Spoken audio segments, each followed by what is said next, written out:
Welcome to the Bible Magazine and another conversation with Peter Owen in Wales. Pete, welcome to the program. Thank you, John. Happy New Year. So nice to be with you again. It is. It's actually 2026. And for those of us that watch events and Bible prophecy, 2026 is, it just feels like, we're just pushing further and further closer to the return of our Lord. And what a year 2025 was.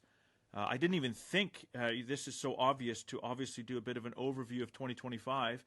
And yet we didn't mention that, nor did I think about it until right now. So, Pete, let's see what we can. Let's do a 2-minute. What did we get from 2025 Well, John, first. I read an interesting article by John Simpson, who's the BBC News war correspondent. He has been for over 40 years. Extremely well respected journalist, and he wrote an article just last week reflecting on the last year, and he said of all of the years that he's been a BBC journalist, he's never ever known a year like 2025, and the number of wars across the world and the sort of challenge the world is in, and he talks about covering the Cold War, covering the Vietnam War, covering the Gulf War, going into wars in Africa, in Eastern Europe, that at the time were really challenging. He said, "I've never ever known a year like 2025 with all of the challenges across the world." So, when the Lord Jesus in the Olivet's prophecy, talking about the end of the Jewish Commonwealth, it said that there'll be signs in the sun, the moon, the stars. And nations will be in distress, that the sea and the waves will be roaring. We use those verses often, don't we, to sort of reflect on the end of the Gentile era, which is our own era. And rightly so, I think. History repeats itself. That's the way God works. And it seems to me, just reading an article like that we really are living in unprecedented times by anyone's judgment. Forget Christadelphians, forget Bible students. Secular news organisations are looking at the last year and saying it is the most challenging year with wars across the world that can be remembered post the Second World War. So that was a pretty extraordinary article to read. It is extraordinary, and it's sort of, when you say that, not surprising, I guess. But the thing is with it is when we then look across the areas that we're kind of most interested in, meaning from Bible prophecy's perspective, it's not that you don't care about other parts of the world, but what God's written about is what we have kind of information on. So you tend to focus there for obvious reasons. And that would be Middle East, and I would say for this, the war in Russia. Because 2025, Trump comes in January, and he was really, really quite sure that he could end that war in Russia with Ukraine very quickly. And he found, in fact, he was reflecting on it the other day, how, he thought it was going to be easy to end, and it proved anything but. And now Russia is continuing now to slowly push forward again. For all they talk about ceasefires there's been nothing of the sort. And it just seems like Russia is destined to, or at least in the near, we know long term, but even in the near time, it's just going to keep pushing. And even if she does sign an agreement, if Trump can manage to pull that off, it doesn't feel like it's going to last much, very long at all. We just had him, was it in the last couple of weeks, saying that Ukraine had bombed his house, or tried to, and then even the U.S. came out and said there's no evidence of it. They denied it. So, whether he'll pull something out to just try and restart things, or if Russia's winning, what's going to stop them? And Sure. That seems to be on that front the 2025. Russia's slowly, ever so slowly turning the tide, and doesn't seem like she has a whole lot of desire to stop. And I think we would kind of expect, we have long expected as Christadelphians, but Bible students have long expected an expansionist Russia. So that's kind of super interesting.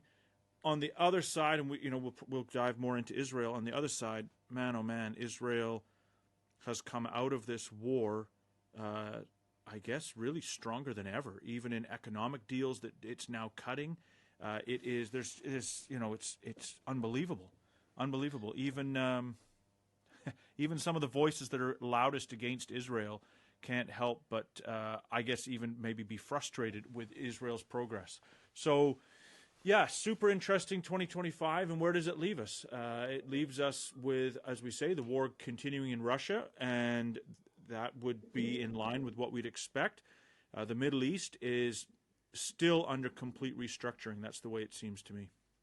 And I think that you spoke about Trump in January. I mean that really is the headline, isn't it, of the Trump coming into power in January 2025 and really driving at an unprecedented rate a political agenda, which he knows that he hasn't got to fight a second election. I mean, he hints at the idea that he may well look to change the constitution and be able to stand again in the next presidential election in 3 years from now. But I mean, at the moment, and certainly officially, constitutionally, it's never happened before.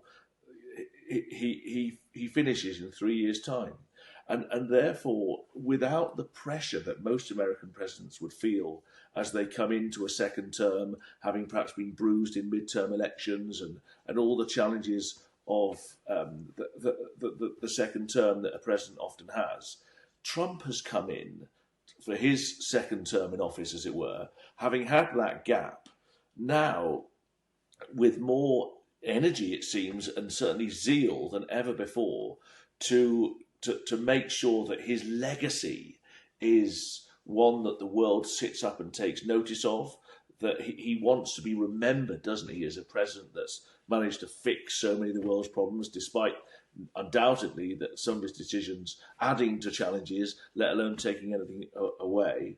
But without getting politically involved, him being in power has shaken up the world order. It's put European nations on the back foot. I mean, just this week, the situation in Venezuela, we've seen the likes of the Prime Minister in the UK just hamstrung in his ability to comment on it because of the fact that he's desperate to needs sort of, Trump. Yeah, exactly. And not only that, he knows that if he dares to speak out against Trump, then Britain will be next in terms of the Trump's agenda and dismissing the Prime Minister here.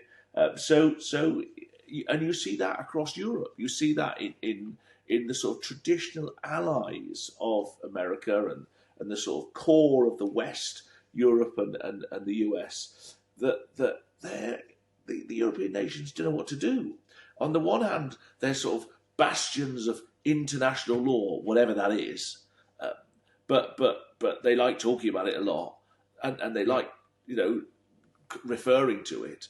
And Keir Starmer, as a former lawyer, the Prime Minister of the UK, has sort of made the sort of the principles of his election manifesto being based on upholding international law, despite the fact that I don't know anyone really that really knows what international law is. But all the same, that's what the Labour Party, that's what he has been about.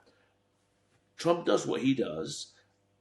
Many commentators, rightly or wrongly, feel that what he's done is against the principles of international law. When Keir Starmer's questioned on it,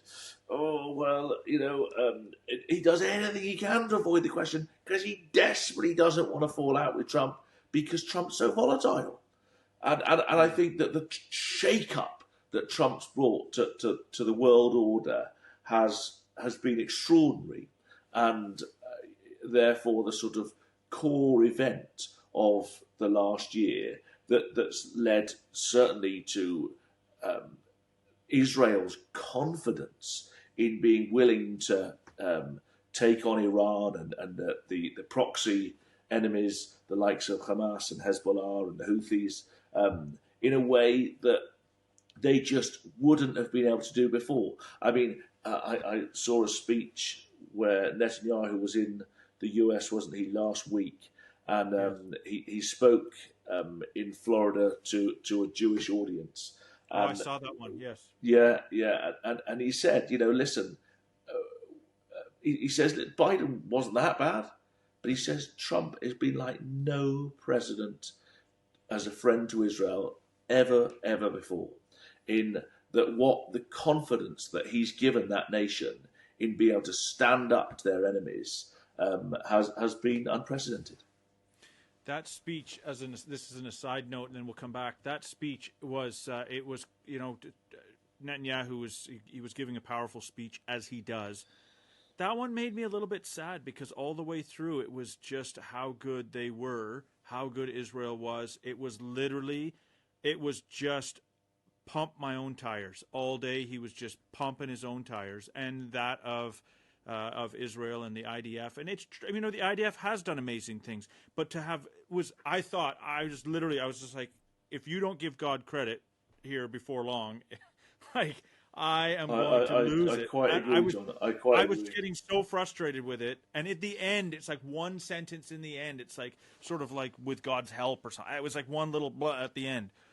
I mean, everything he says, it is true. The IDF did fight like lions, and there's lots of that's true. All that might be sort of true, but to not give the credit to God. Now, many others in Israel do, but the prime minister, I just thought, you are even speaking in a synagogue. Like, this is an audience that should understand that you can, that clearly God's behind these, but. Yeah, that was my takeaway from that John, one. A little bit. Sadly, I quite agree, and I took exactly the same away from it. That there was, and as you rightly say, at the end he just briefly mentioned God, but he very often references the prophets. There was no reference to the prophets, and I felt that there was far too much emphasis on, sadly, his own brilliance. And the sort of brilliance of the people. And of course, in many respects, they are brilliant. But they're brilliant because of the fact that God has made them so. And you want that to be acknowledged by him. And that they're... sadly, they're going to have to... And he is going to have to be humbled significantly. And of course, there's a sadness in that. What I think is this, Pete. I'm not sure what I think. I think if you look at the data, the record will show that the nation is turning more religious, and after October 7th, it has significantly turned more religious. Okay, so the nation is turning more religious, and yet it's like the leadership hasn't caught up yet. Okay. And that I really believe that. Actually, I think that's true, and. I was listening to a gentleman by the name of Yishai Fleischer, and he put one up, and he was actually saying that Netanyahu's actually with another gentleman from the special forces in Israel, and they were questioning whether Netanyahu was actually good for Israel, for the fact that you always let essentially Hamas live another day. You don't quite finish off the Hezbollah. Netanyahu was facilitating payments from Qatar to Hamas before. I mean, I think that Israel's in an extremely difficult position. It just wants peace and quiet. When you pay Hamas, all Hamas did was say, thank you. Yeah, that's good. And we'll give you peace and quiet until we can build up our arsenal again. So I think Israel's learning some really hard lessons. But the people are more religious than he is. I think that's true. He will quote the prophets. He will do extremely good speeches. I just don't, I just think when that one was to the synagogue, I thought this is a friendly audience. If there's a time that we can recognize God's hand, come on, it's now. And doesn't. He didn't. So, but it's I think you're getting an increasingly religious nation with a secular government. Although there are ministers that are religious, but for the overall, you've got a secular government and an increasingly religious population, which is going. God's in control, and whoever he puts in, and it's right at the right time. I think if you put in the hard religious right now into the government, you'd be at Armageddon immediately. The world would not be able to handle it. So I think in God's timing, that shift will come in the government. I thought a lot after that speech. So it's interesting to go back. Let's just go back because so that's 2025. Let's go back to this Venezuela thing. It does affect Israel in the fact that Venezuela was funding Hamas and Hezbollah. So it does affect Israel. It will benefit Israel. You're taking away funding for the terrorist groups. So, Venezuela, I think, was sending over cocaine to Hezbollah, and they were essentially processing it and sending it up into Europe. So you're cutting off the funding to these groups when you take out a Venezuela. I think that's true. I don't think that's why Trump went in there. I think that there's no question oils is a feature. I also think that they were sending a lot of drugs into America. But in the end, this is what's everybody. I don't think anybody wasn't shocked when that went down. We're just not used to this America. And I was thinking, let's go to Bible prophecy, because in Bible prophecy we have Tarshish, which you and I put America alongside Tarshish. If we go back into history, into the British Empire, America is the eldest of the offspring, but the British Empire was expansionist, and it was all about its own interests, its own trade. Britain built up this empire, and it benefited Britain. So we could say it was Britain first, because that's what everybody likes to ask: is it America first these days in America? So we have not seen a Tarshish power that's expansionist like this. Yet, we've got, if we put Tarshish in, as Ezekiel 38 does, into the king of the south is not just some, I don't think we get the picture that it's some weak little power that is just, yes, it might have democracy and these sorts of things, but it still is, in Zechariah, one of the mountains of brass. You've got the two mountains, the mountain of brass to the north and the mountain of brass to the south, and the chariots come between. Horse rides between, Yeah. So that picture, when we put that next to Ezekiel 38, I think it's an interesting view from God's angle, and that is two mountains of brass. Brass, of course, is a symbol for man. Like when we have Goliath, he couldn't have more brass on him. It's man. And so you've got these two powers. Now, we all can see that Russia is expansionist, and I don't think that this means that America is going to completely turn its back on the way it's been. But I just literally, when I saw the news on, was it Saturday morning here? It was early Saturday morning here when I woke up and saw the news. I just went, this is not the America that we've been used to. And yet I think, what's your thoughts on the way? Because my thought is that it only kind of allows. Now I know it's not a fair, because America's going in there to Nicolas Maduro. He was already lost an election. They say he is sort of rejected by his own people. He's running a drug smuggling enterprise. So it's not like you're taking out a good actor by any stretch of the imagination. At the same time, this is an America that we're not used to. Well, listen, I quite agree. I mean, whatever international law is, and as I say, I can't ever find anything that really nails anything down to me. But needless to say, there's been a sort of umbrella international law post the Second World War that the nations of the West have sort of used to sort of have a strong arm influence on the rest of the world, that has meant that there's been an expectation that there is no more empire building. You know, we're done with empire. We're going to create a global world with global trade. So we're all going to be able to benefit from each other. But the borders as they are the borders as they are, and we all agree that we'll stick with those borders. And Trump has ripped that up, really, and it is odd because in his first term he spoke at length about not wanting to be involved in forever wars, and criticised his predecessors for sending American troops anywhere beyond America. You know, this is America first. That we don't need to do this, but clearly he's had his eyes, hasn't he, on the territory in the south. In that, you know, he's renamed the Gulf of Mexico the Gulf of America, and wants everyone to sort of, you know, jump to that.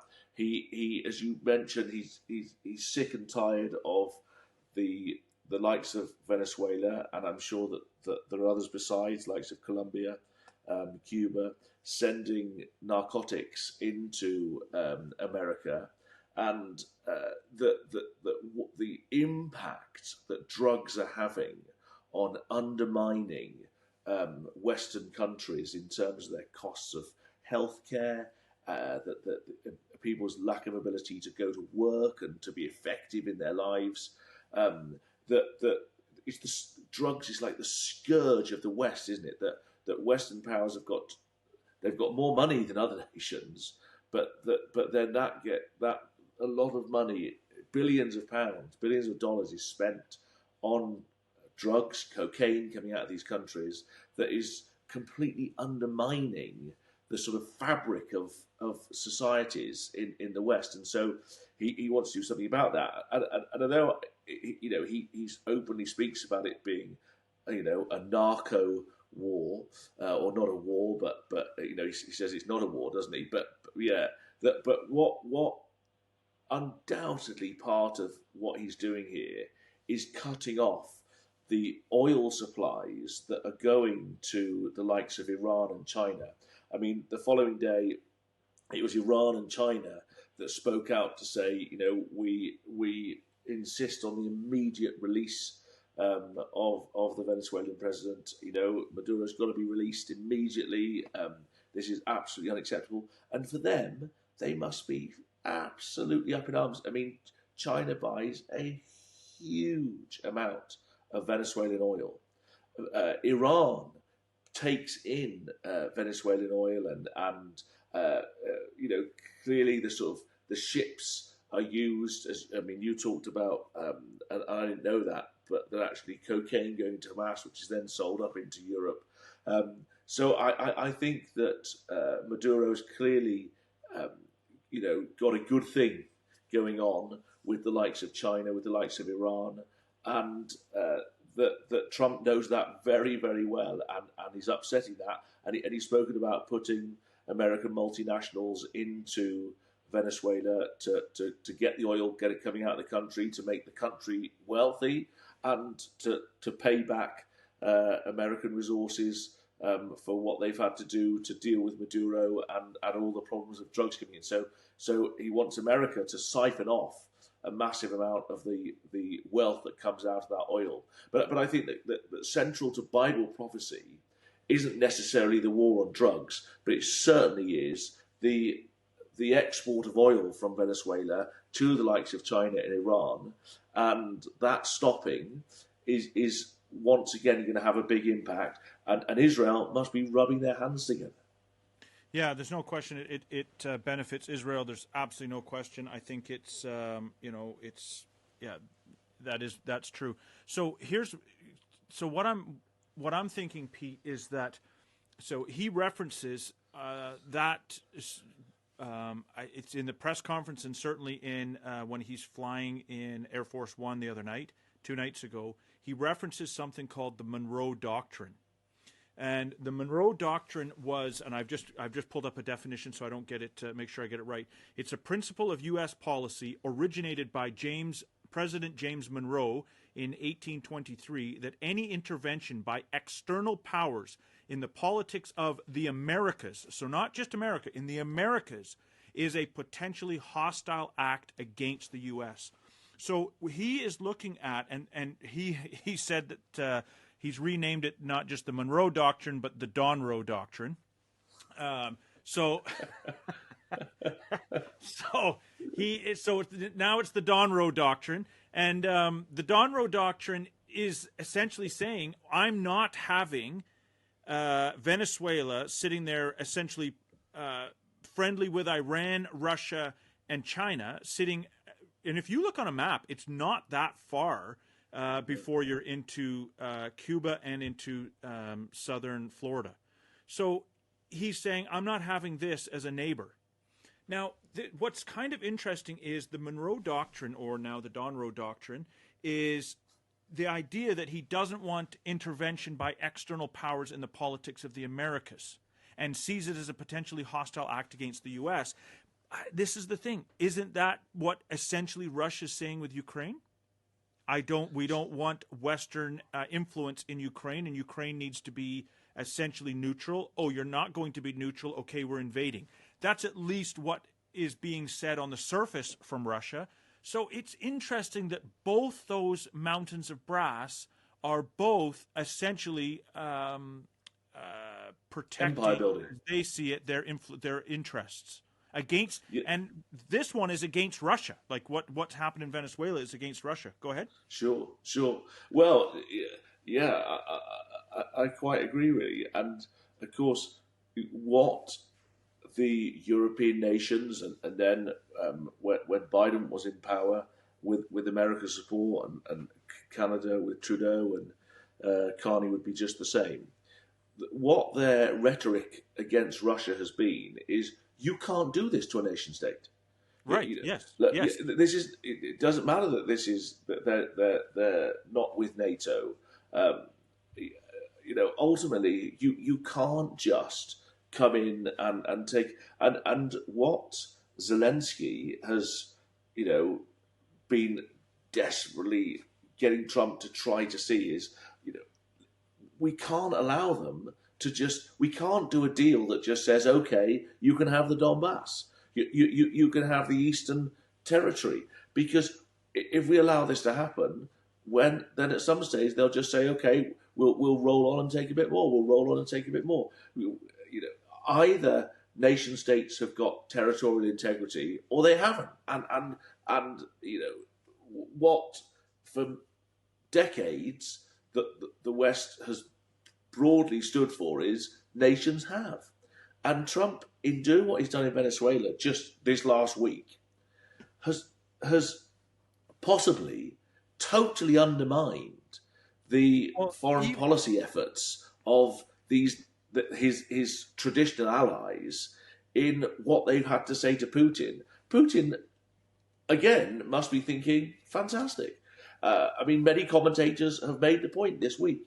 How can Trump possibly say to Putin, you can't do this, if he's prepared to go in and just remove the leader of a nation state? Now, it seems, and most, again, in the West and in the United Nations, do believe that Maduro didn't get in by a fair election. But all the same, he is in, and he has been in for many years. It's not like, he's new to government.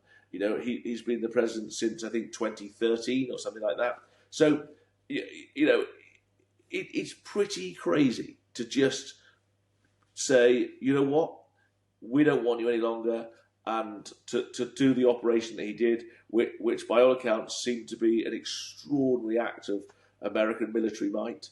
That they were able to go and do it. 150 planes in the air. Absolutely incredible. The cost of an operation like that, again, is simply enormous, which is one of the reasons he'll speak about, why he'll need to take the oil from Venezuela back to the US. Yeah, well, I mean, it's true that America also, Maduro kicked out all the American oil companies. So they're, they have I think the reality is whether or not it is a legitimate comparison to Ukraine or not, Russia's going to use it. Yeah, Whether it's legitimate or not, it's going to be used. So now here's the interesting thing, because then when you listen to Marco Rubio speak at the press conference that was held the morning after the raid, and see what you think of this.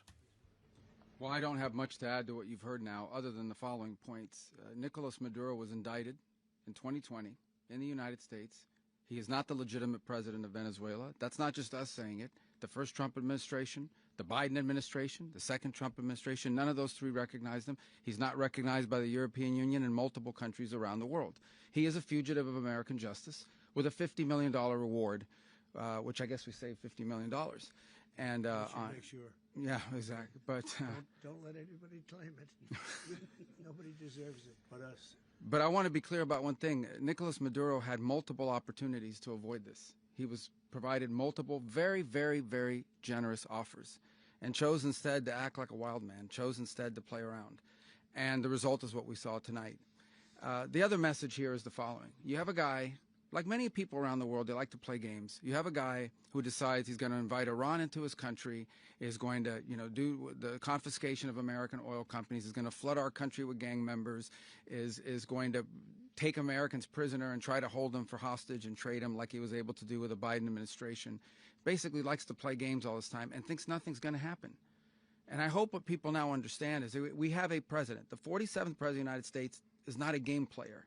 When he tells you that he's going to do something, when tells you he's going to address a problem, he means it. He actions it. I can tell you, I've watched this process now for 14, 15 years, been around it. Everybody talks. I'm going to do this. I'm going to do that. When I get there, we're going to do this. We're going to take. This is a president of action. Like, I don't understand yet how they haven't figured this out. And now, if you don't know, now you know. Because this is the way it's going to play out. And I think people need to understand that this is not a president that just talks and does letters and press conferences. And, if he says he's serious about something, he means it. And this is something that was a direct threat to the national interest of the United States, and the president addressed it. There's a president of peace, by the way. I told you what I just said earlier. This guy had multiple opportunities to find his way somewhere else and figure out another. He could have been living somewhere else right now, very happy, but instead he wanted to play big boy. And so now, he's got other sets of problems on his hands. And but I think the message here should be for the world. Look, the president doesn't go out looking for people to pick fights with. He's not generally wants to get along with everybody. We'll talk and meet with anybody, but don't play games. Don't play games with this president's in office, because it's not going to turn out well. And so I hope that I guess that lesson was learned last night, and we hope it'll be instructive moving forward. Is that a message for Cuba, Mr. President? So I don't know what you make brilliant, of that, Pete. I've seen it, actually. It's brilliant. Yeah. Yeah, I love it. Yeah. Okay, let me just see.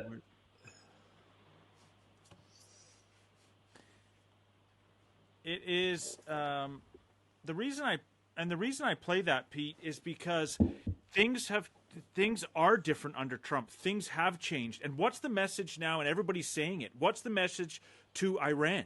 What is the message to those other nations that essentially have been challenging America, but as far as we're concerned with Bible prophecy, challenging Israel?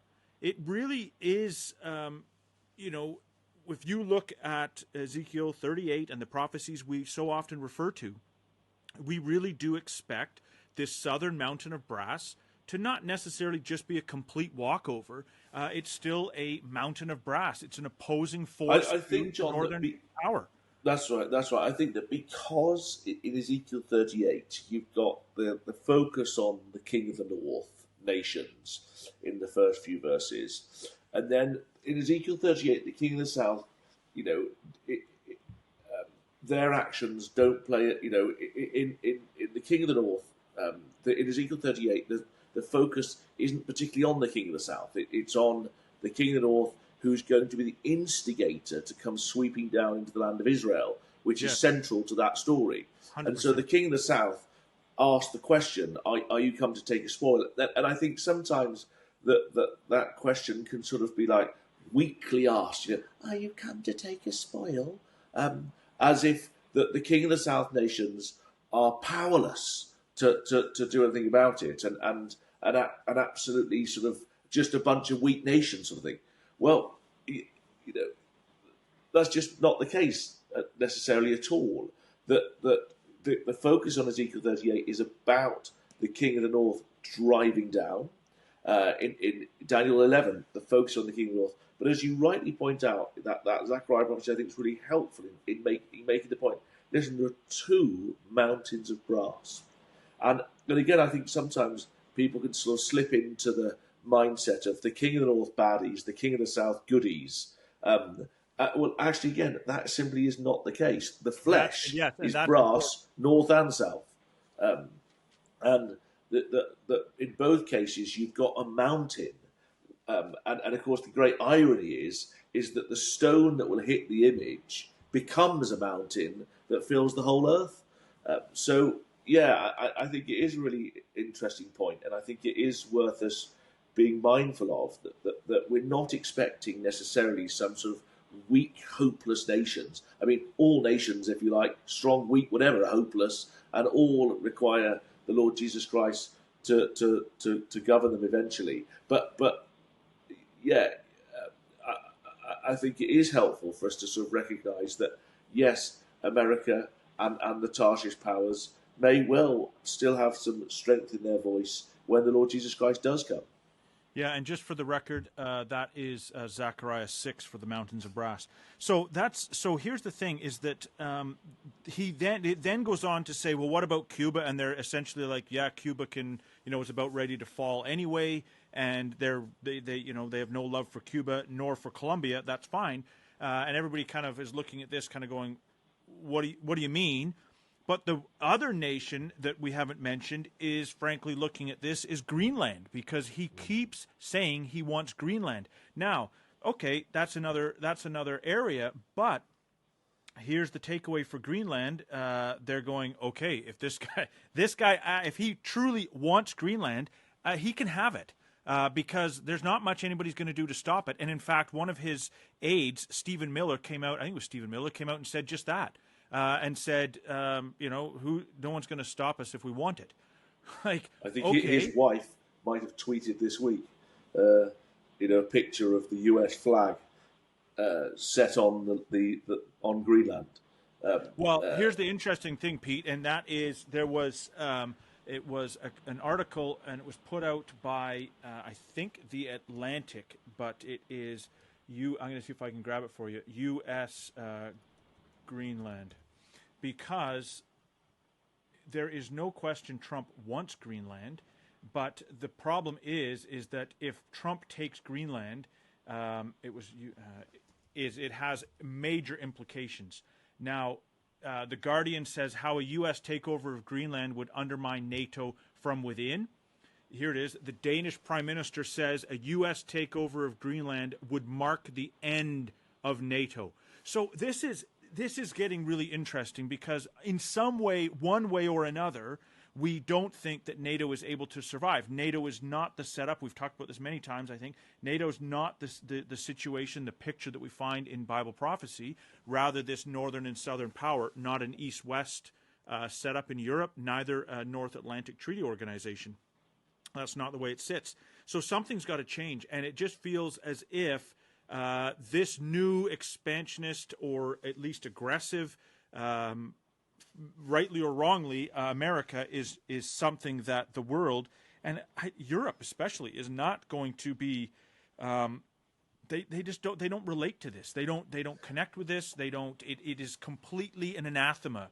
Although Macron himself from France was careful what he said, but I think this is going to have a huge ripple effect. Well, undoubtedly it is. And I mean, taking Britain, at the moment you've got a Labour government that are so low in the polls, and the Reform Party is sort of outperforming all the other parties currently in the polls. And I think that what we're seeing Keir Starmer doing in Britain is sort of trying desperately to hang on to Europe, because he personally and his government really, they believe in Europe. They believe in the European project, and that they see their strength in Europe. And Trump's driving him crackers, but he doesn't dare say it. But all the time he's sort of trying to work to sort of undermine Brexit, really, and to sort of pull Britain back towards Europe. We've seen that in headlines this last week. But I think it's highly likely that what we'll see in the next couple of years is that Britain will vote with her feet and will look to turn against Europe even more, and choose a government, choose leaders that will connect them more towards America. I think that someone like Carney, will see how he gets on, because I think that Canada will be part of the sort of Tarshish group of nations at the time of the end. And I think that the European nations will potentially start to give up on America and what America is, particularly if Trump just keeps calling them out for being weak and hopeless. And then it doesn't seem such a horrendous stretch of the imagination that at some stage Israel creates such ire in Europe. I mean, Israel already does create such tension in Europe that the likes of Russia and Israel and Europe could come together, could stand together, as it were, and that's the image standing on its feet in order to come against Israel. What we're seeing, and something like Greenland, which might just seem like, what's Greenland got to do with anything? Well, again, I've read those same articles that the Danish Prime Minister, and again, I mean, the British Prime Minister this week has said Greenland must only be for the Danish people and for the people of Greenland to decide. And I notice he's saying that because he's sort of giving himself a way out. That if the people of Greenland do decide to go with America, then that's that's his way out. But really, what he's saying is Denmark's a strong ally of ours, and we absolutely support Denmark. And you can't just go and take another nation state because you fancy it, or another piece of someone else's territory. But I just think that remarkably, a country like Greenland or a territory like Greenland is maybe something for us to watch, to see NATO start to internally crumble, and to see the Tarshish group of nations start to be pulled towards each other, Europe being pulled the other way, and then a connection at some stage between Europe and Russia. So again, we might look on and think, I just can't see some of those things happening. Well, who could have said, not long ago that an American president would say, I'm going to deal with Venezuela, I'm going to go in there and just take the head of state out. In addition, I'll be open about the fact that I think Greenland might be next up. So, we just live in remarkable times where you just got to keep your eye on the ball. And in both cases, both with Venezuela and with Greenland, it's worth noting, I mean, what Trump says about Greenland is we need it for national security and specifically against Russia in the fight over the Arctic. So in both Greenland and in Venezuela, it is both pushing back Russian influence, which is and goes back to the Monroe Doctrine to say this is our hemisphere, we rule over here. And essentially you can see Russia saying the same thing. There's a quote, Pete, that I've got here, and I thought I'd just mention it because it is in relation more to the King of the North. But isn't it interesting that when we look at the world, that this could this is starting to maybe just come into view? And this is John Thomas writing in Exposition of Daniel, and he writes, this is in my copy, page 91, he says, there may indeed be no more fighting between France and England as belligerent principals. Now remember, this is written in like 1850s, I think 1860s. There may be indeed no more fighting between France and England as belligerent principals, but their leaders are all wrong in supposing that the age of conquest is past forever, and that they will succeed in establishing the freedom and independence of Europe. There has never been such an age of conquest as that which will soon be upon the world.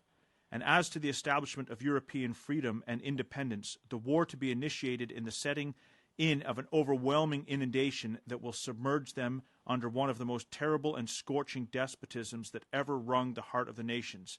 And it carries on about England. So this is, to go back to Russia and Ukraine, it fits in with Bible prophecy that Russia would look to expand west, certainly in taking over her historic lands.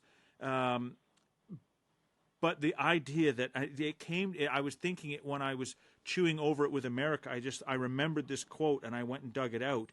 The age, there never has been such an age of conquest as that which will soon open upon the world.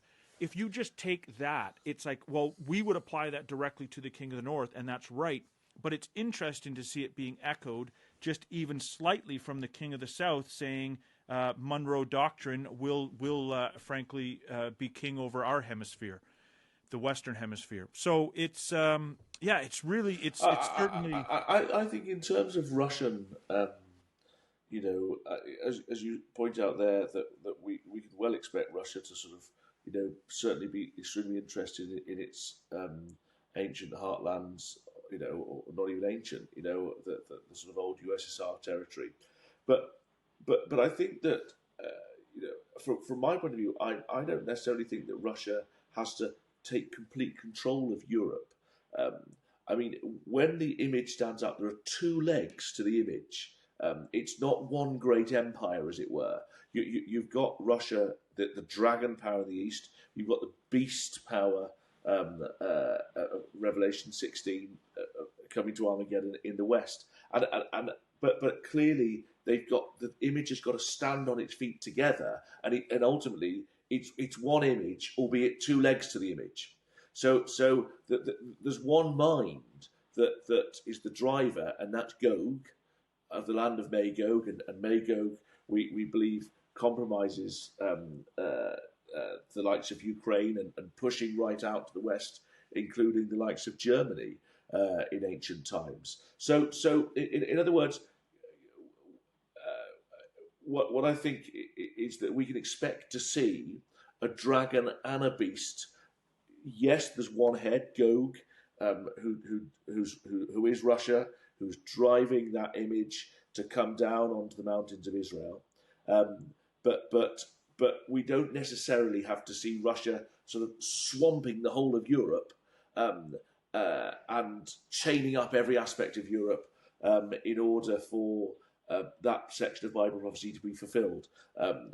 Ultimately, Russia has to have one foot in Constantinople and religiously somewhere else in the west, in Rome, to be able to, for the image to be able to stand up. And don't forget that in Revelation 16, that when the Lord Jesus Christ comes to the Battle of Armageddon to save the Jews, the dragon power is destroyed, and that is the grain harvest, the Eastern influence. But the beast and the false prophet live on.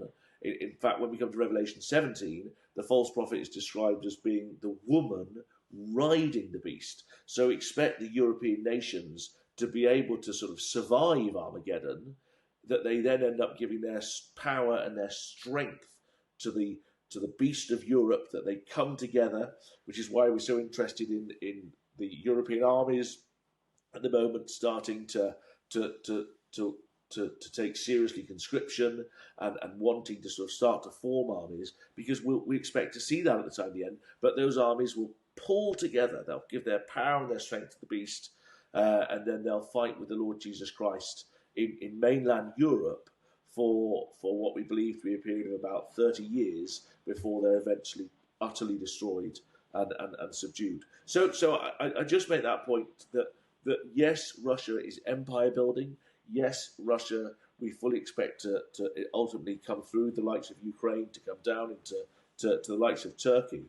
And yes, to be very much confederate with the likes of Gomer, but ultimately not necessarily to have taken over the nations of Europe. But I do think, and I think, and it's not to push back, Pete, on it, but I think you'd agree that when we come to that, essentially the fourth beast, or as we see it in the other nations, sorry, not in the other nations, in the other beasts, when we come to Daniel, the military power comes from that eastern side, as you get it in Daniel 7 and Gog 19. is the leader. Then I would know the truth of the fourth beast, which was diverse from all the others, exceeding dreadful or terrible, whose teeth were of iron and his nails of brass. So we've talked about the brazen claws on that fourth beast. That's an eastern side where you would then expect it, as it comes to stamp the residue with its feet. So where's its military power? It would seem it's on the brazen side, which would be and that would be from the Greek side, the Byzantine side, at which Russia has claimed. So it is true that it stands on two legs, but militarily its power exists in the east. Is that absolutely? Yeah. And it's the dragon that's destroyed. Yeah. At Armageddon. The beast lives on. The beast lives post Armageddon. And the Western nations of Europe. Yeah, and when we come to Ezekiel 39, the fire goes up, into Magog. So it moves north to then bring God's judgments forward. So, yeah, so it's so when we look at these things and we just look at the world today, there's another quote which is one of my favorites. Then it's John Thomas saying that at the end it will be an age of astonishments, which I just think is so profound, because the world is taking such incredibly interesting turns, and as we bob and we weave, and you think you didn't expect that, and now it moves over here, and you say, well, I didn't expect that, and it's just so it's so amazing to see that through it all, the purpose of God is being worked out. This age of conquest, are we going to start to move into that? I mean, we already have, I suppose, with Russia slowly expanding I guess when it went into Georgia. It's still got troops in Georgia. So slowly it's been expanding.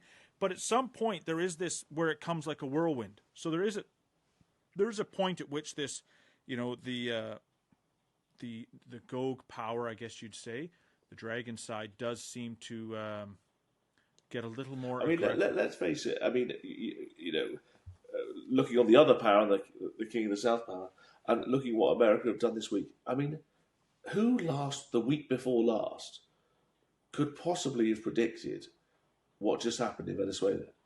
I mean, certainly not Venezuela. Not Maduro, who was dancing away, thinking he was, beyond anything that Americans' reach could get to. But I think that, nearly all of us, 99.99999% of the world woke up, and that was a whirlwind. That was that's what we're expecting to see at the time of the end from the likes of Gog, as you say, when they eventually choose to come down into Israel. That it will just happen like that. They'll just come sweeping down. Okay, so yes, all right. So now we'll just end with. I think we'll end just on in Israel, because we've had some. Again, this is coming out of really the fallout from October 7th and these things, and that is Israel. Interestingly, many of the settler leaders and those ones in Israel wanted to go back to Gaza and rebuild settlements. Israel essentially said no, and so. But they have expanded, as we did just briefly mention this before we were live here, that 19 new settlements have been approved for building. There's always a difference between approved for building and actual building, but it does seem as if Israel is moving ahead with speed in the, I don't like to call it the West Bank, but in Judea and Samaria. It is going to push forward with settlement activity, building more, and also pushing back against the terror nests that it says is there. In fact, terrorism has apparently come down significantly. It's a lot safer in some of those areas because Israel's really been pushing hard even though it doesn't always hit the news too much. They've been pushing hard against terror groups that are embedded there in Judea, Samaria.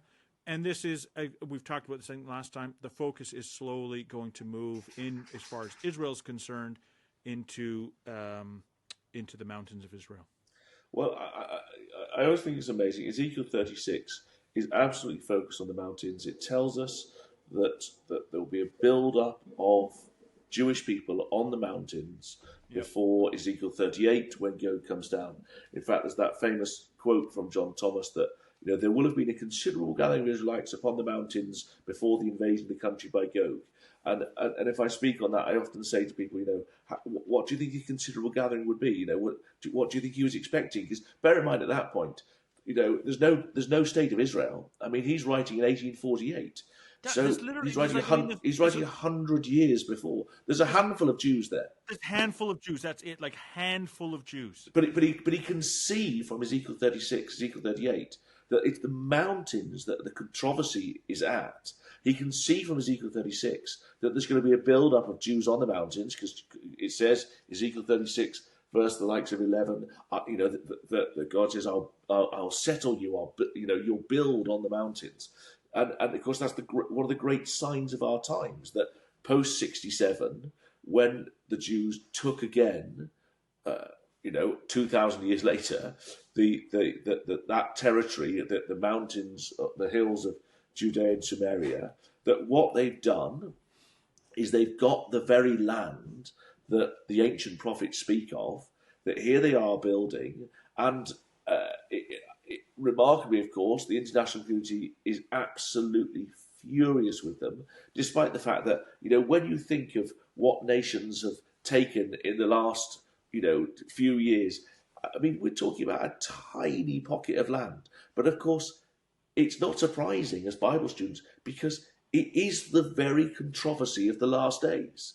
The controversy of the last days is what Israel choose to do there. And I thought there was such an irony that on December the 25th, on Christmas Day, on the day when, a huge percentage of the world's Christians celebrate, incorrectly of course, but celebrate the birth of Jesus, that on that very day, 14 nations, most of whom are Christian, all of whom I think are Christian nations, likes of Europe and Canada and America, send a statement out condemning Israel for them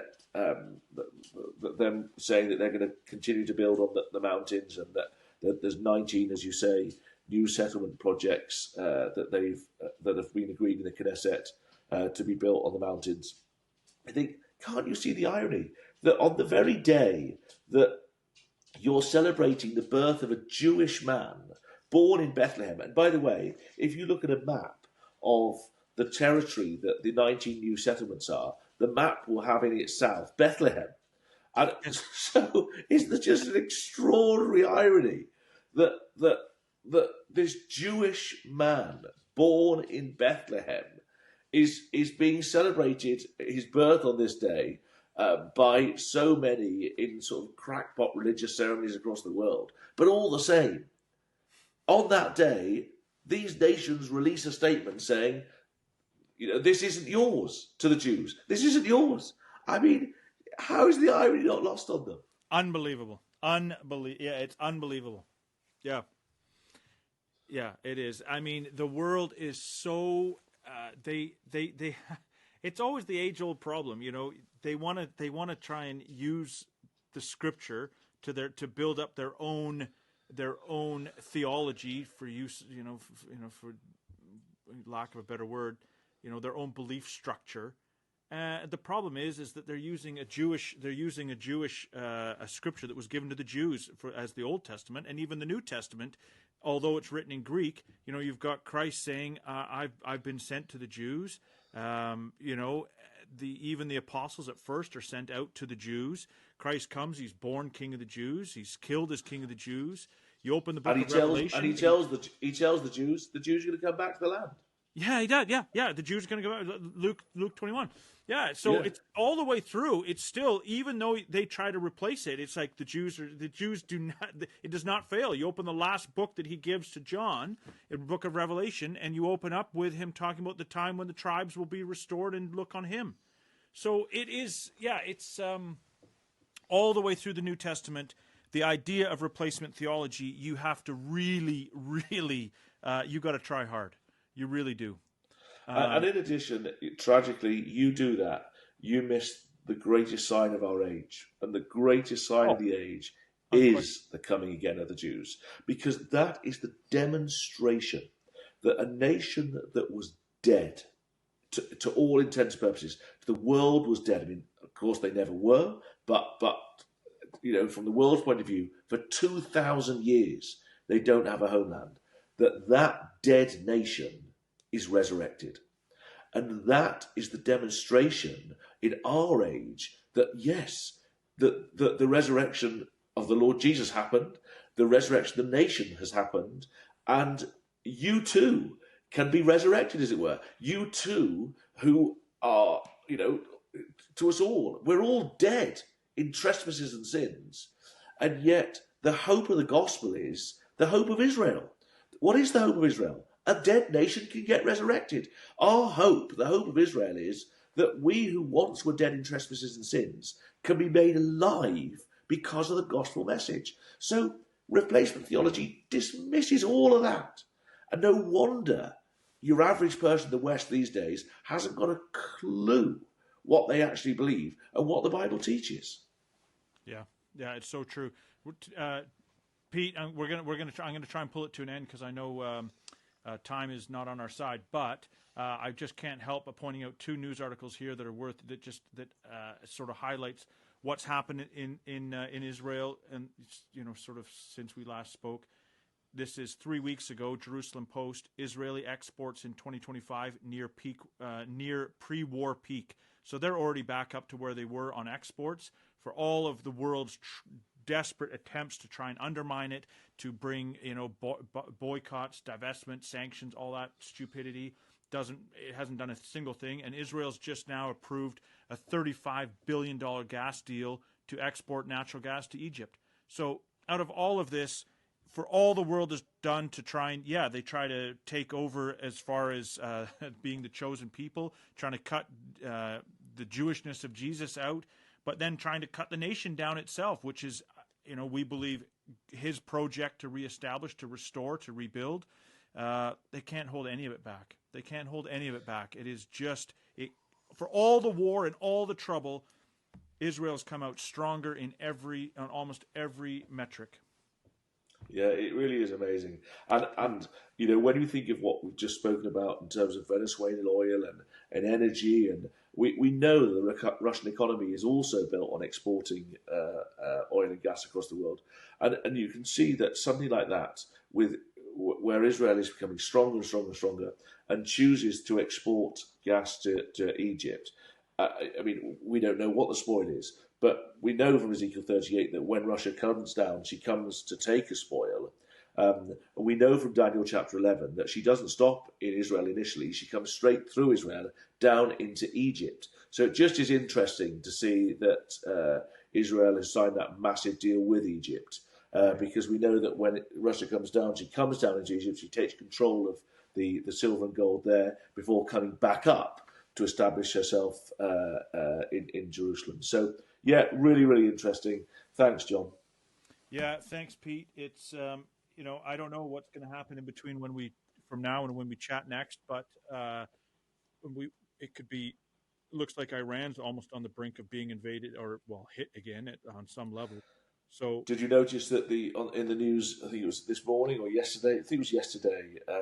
The Iranian leader, the Western news anyway, saying that his plan is set that if Trump intervenes or if the uprising in Iran he can't get a grip on, his escape plan is to go to which nation? Do you imagine? Russia. Yeah, I saw that. Russia. Yeah.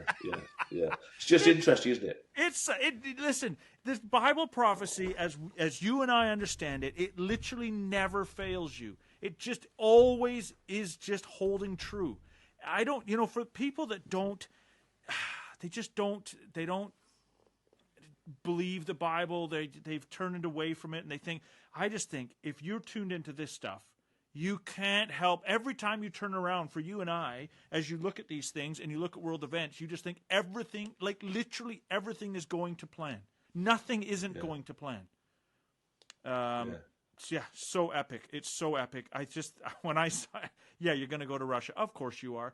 The interesting thing, and we're supposed to end, but the interesting thing with that is that Iran needs to, if you could just shut off Iran can still, the scripture tells us that Iran is going to be against Israel. But if Iran could just be held back a little bit from funding all these terror groups, it would quickly allow the Middle East to change. And, between Iran and Venezuela, if the funding gets cut to these terror groups, the Middle East is going to only change more rapidly. Yeah. There you go. We'll follow that next time, Pete.